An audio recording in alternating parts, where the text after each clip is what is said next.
The following podcast is a production of Cityview Church in Minneapolis, Minnesota.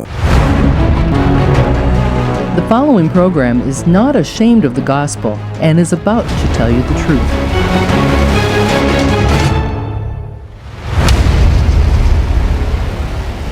Men are supposed to be stoic, quiet, strong.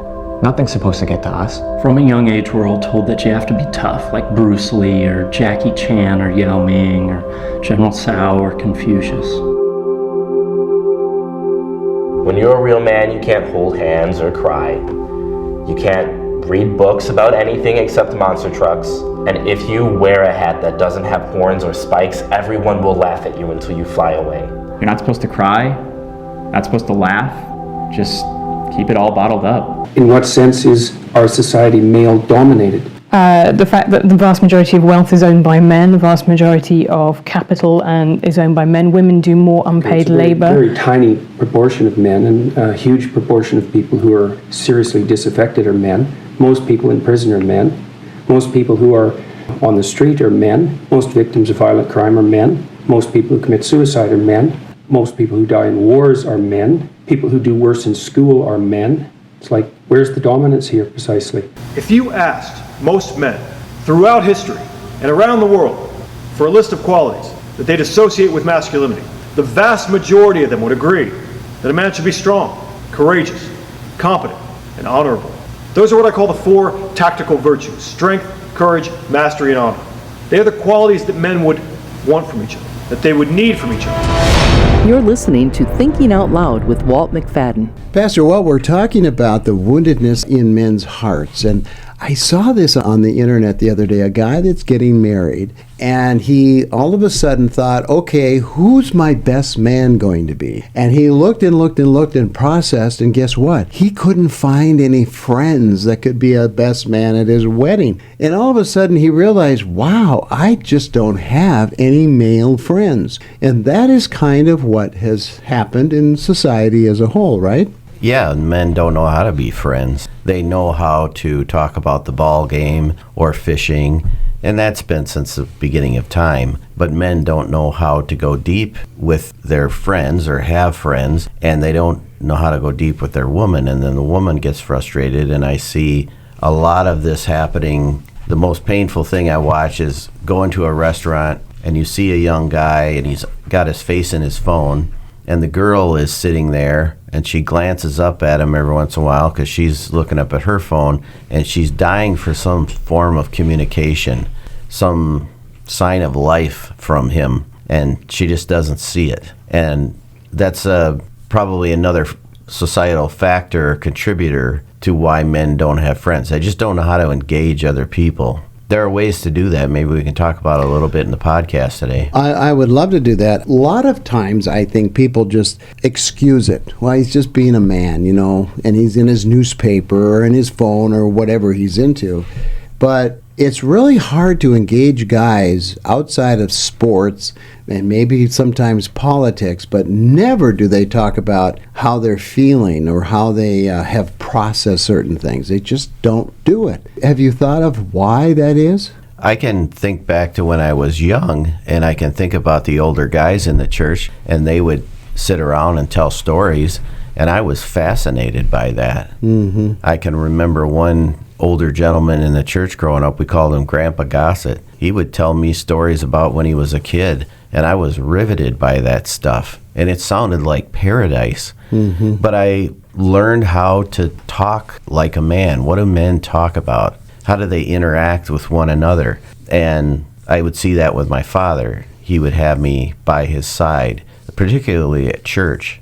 I can remember those watch night services on New Year's Eve at the church, and the older men would sit around, and then the older women would sit around, then the pastor would come at the end and give some kind of a talk, and we have some time of prayer. But that time of sitting around with the guys, I wasn't bored at all. I was fascinated by that. And then where does a young guy get that today? Where does he have that point of interaction? If he's with another guy, they're not engaging in conversation. They haven't seen men engaging in conversation, so his default now is his phone or his television or his computer. I hear stories of guys who spend all day, every day on their computer because it's their job. We even had a young man in our church for a couple of years. His job was playing video games. It sounds like every young man's dream job, right? Wow. But he'd get overtime. So he's on the computer 10 to 12 hours a day just playing video games. What does that do to your brain? And then when you're done, the thing is you don't want to have interaction with other people in conversation because your brain's worn out. Right.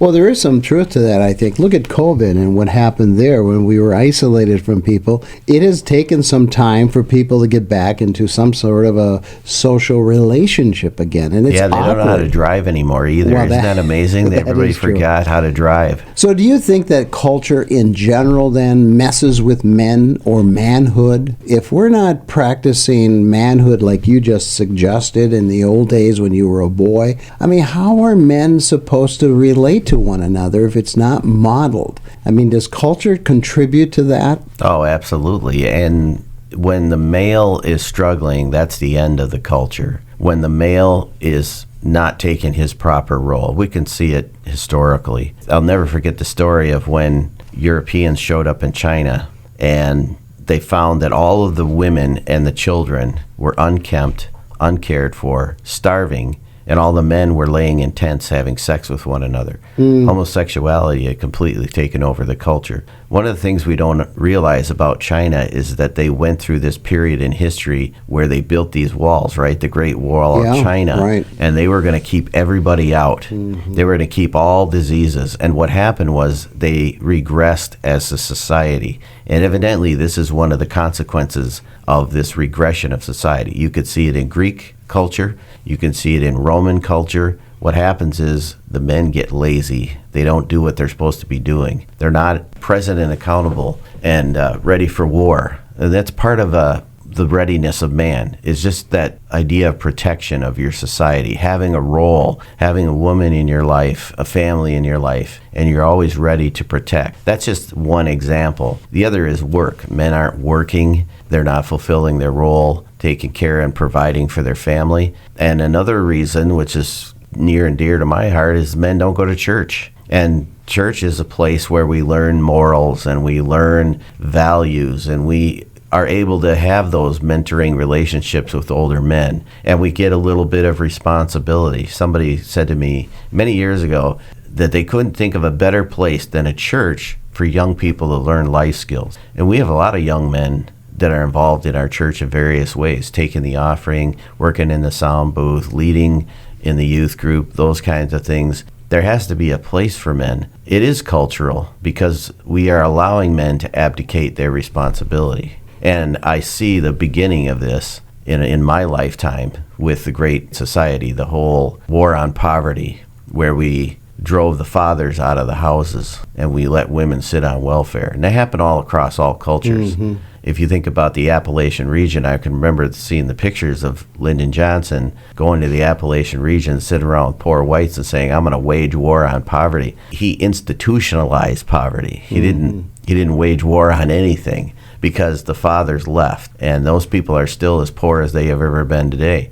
And that's something interesting about that culture. That's the culture that my father came from, this ancestry. There's something within that culture which dates back to the whole Scots-Irish in Ireland. They come over and they went into the Appalachian region. But for centuries, that society had sort of this idea that the man, he's free to roam. He could share women, didn't know who his kids were. That was my grandfather. Maybe a myth, maybe it was a reality that my grandfather had kids all over the mountain there. That culture is an example of what happens in a culture when men don't really properly find their role. The women suffer, there's poverty, the kids kind of run wild.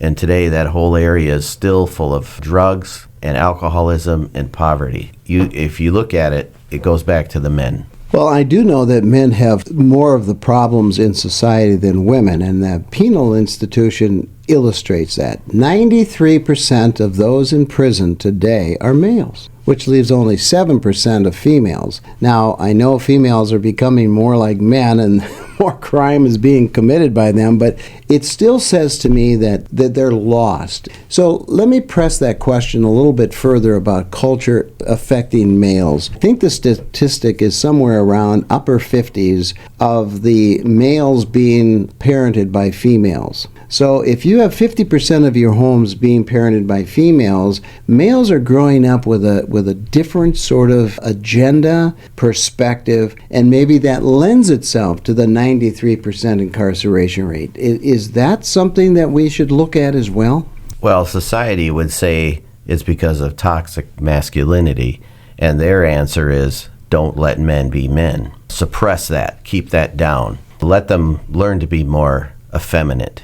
And yet that hasn't solved the problem. We've been doing this since the 60s. We've been trying to say, well, this is men are the problem because how they're raised. It is cultural, and this cultural swing.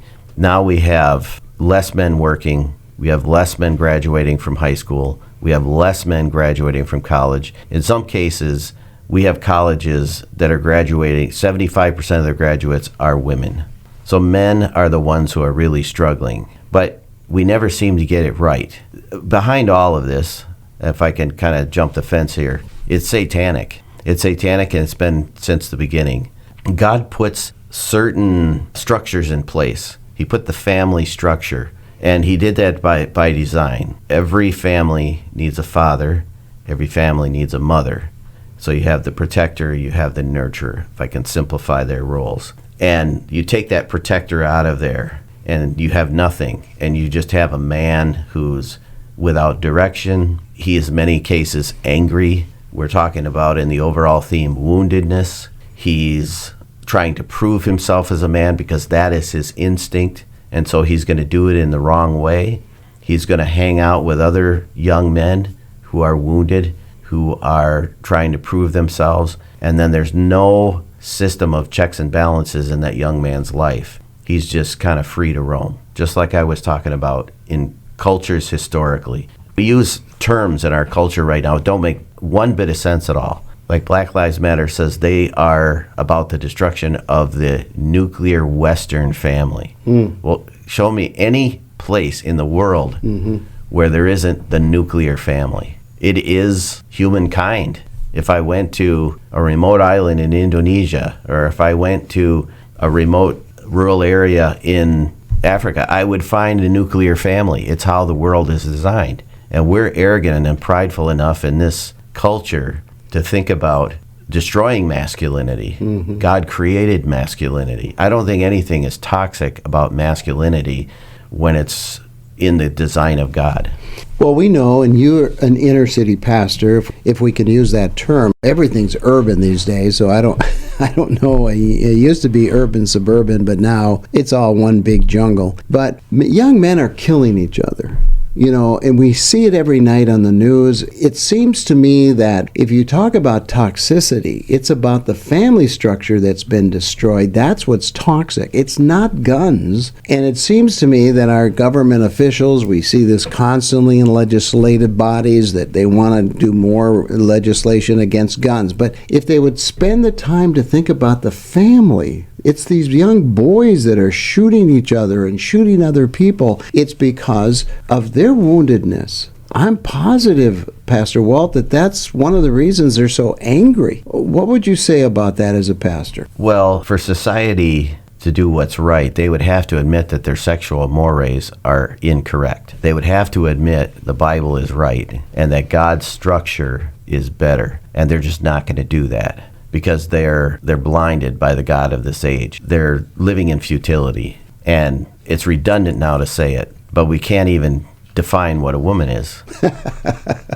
You're right. So if we can't define what a woman is, we can't define what a man is.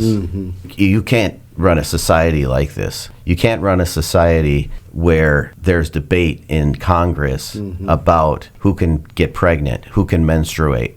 This is the overall problem, and now it's just magnified. This has been the problem for a long time, ever since I started working with youth, is we don't have the icon. We don't have the perfect image. We don't have what is a man. We don't tell young man what a man is. So he's sort of left to fend for himself, and he's left to figure it out on his own. I was just watching this old James Dean movie, right? Okay, Rebel Without a Cause. Oh, yeah. And what is the root problem with that guy? It's his father. And he's looking at his father in disdain and disgust, because, and he even says at one point in the movie, everything would be okay if my father would just stand up to my mother and just bop her one.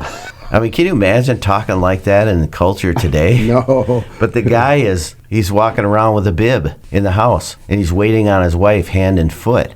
Maybe the problem precedes our lifetime, because that's a movie from the 50s with James Dean. But the culture is doing everything in their power to destroy masculinity, and Satan is behind it, and he's been behind it since the creation of mankind, to undermine God's structure of authority. Well, I think you've hit the nail on the head, but let's talk a little bit about solutions. We talked about the problem, and that's always good to identify what we're talking about. But there's also a solution to the problem, and I know as a pastor of a church, you have been working for a long time with young men, and you're helping young men to know their role and who they are. So tell me about the church. Tell me what you see the church as the solution to this male woundedness. How does it work? Well, there's a lot of things. I don't want to speak programmatically, but maybe it's part of it is programs. Something that changed in our church was, our assistant pastor, he was over men's ministry, and as we were talking about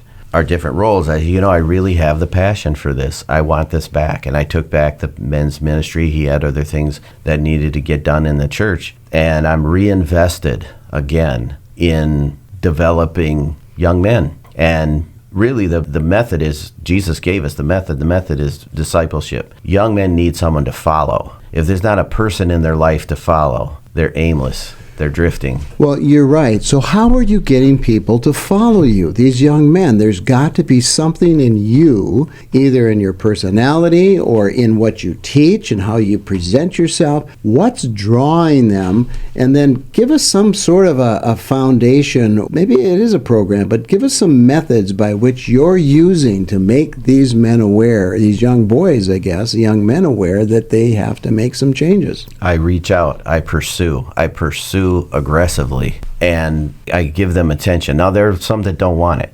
I have to weed them out, or I have to put them to the side to say, I'm here whenever you want. Sometimes they're not ready for that because they're wounded, right?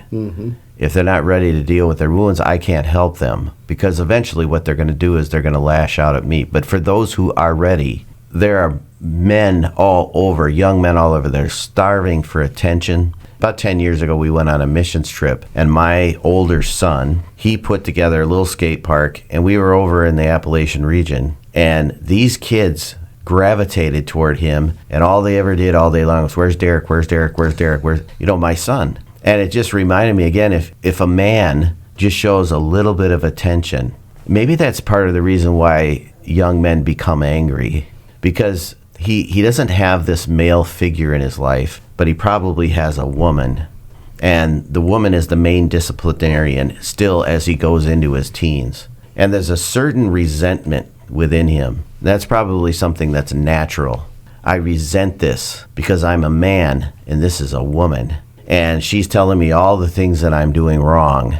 And sometimes she's telling him he's doing things wrong and he's not. He's just being a boy. Or he's just trying to be a man. He's trying to find himself. And you don't have a father to direct that. The answer is to find the young men. Then what happens from there, I'm seeing, is those young men will become magnets for other young men, even younger men. You really have to try to reach them when they're in their elementary and especially the junior high. I'm told that the average African-American male checks out of school at age 13. So before he even goes into high school, he says to himself, this is not for me. Of course he's failing. And if he doesn't have a father in his life to instill some discipline in him, and the mother is not designed for that, her voice is higher, she doesn't have muscles, she doesn't have those kind of things, the answer is pursue men. I don't know how to say it any other way.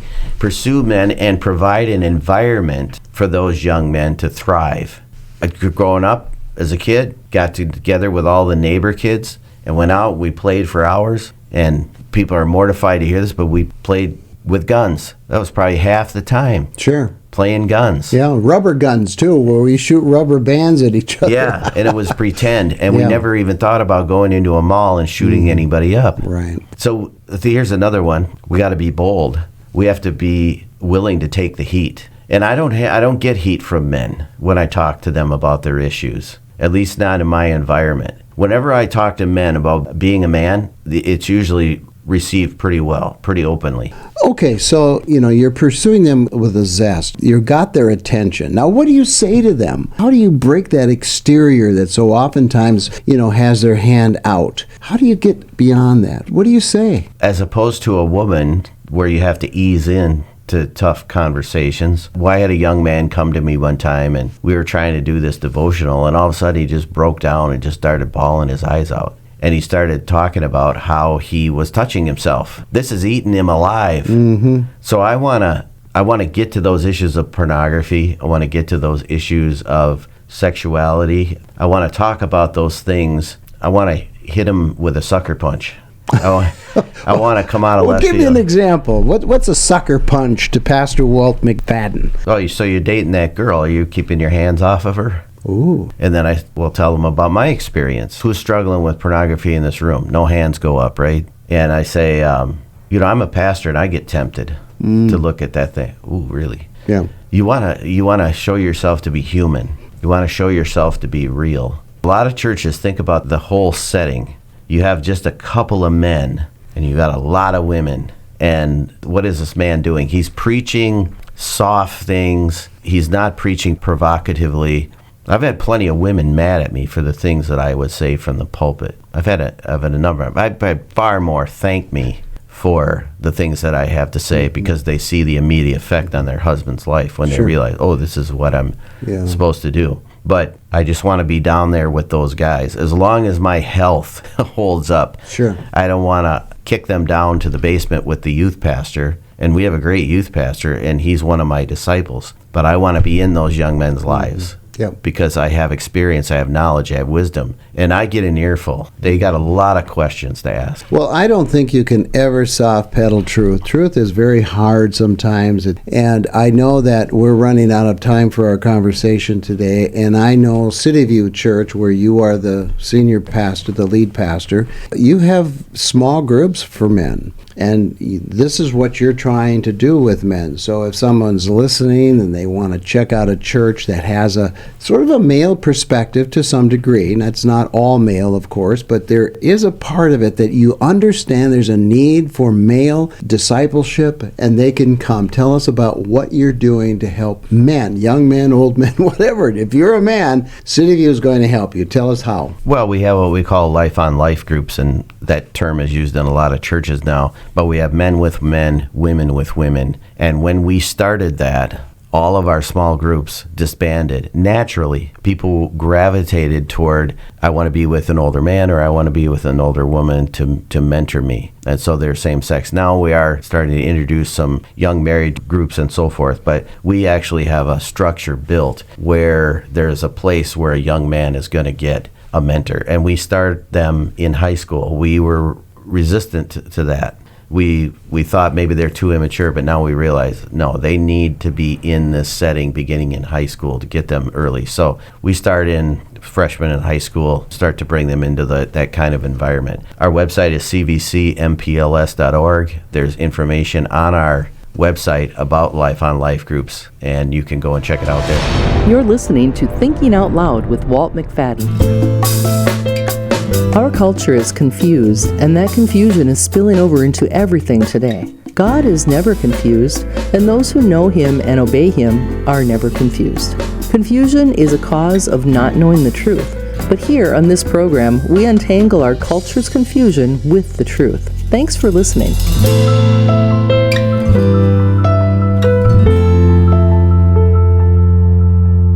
Our main problem is not looking at Christ, or looking at Christ through some filtered lens rather than the raw scripture. I want to set my sights on being like Jesus Christ.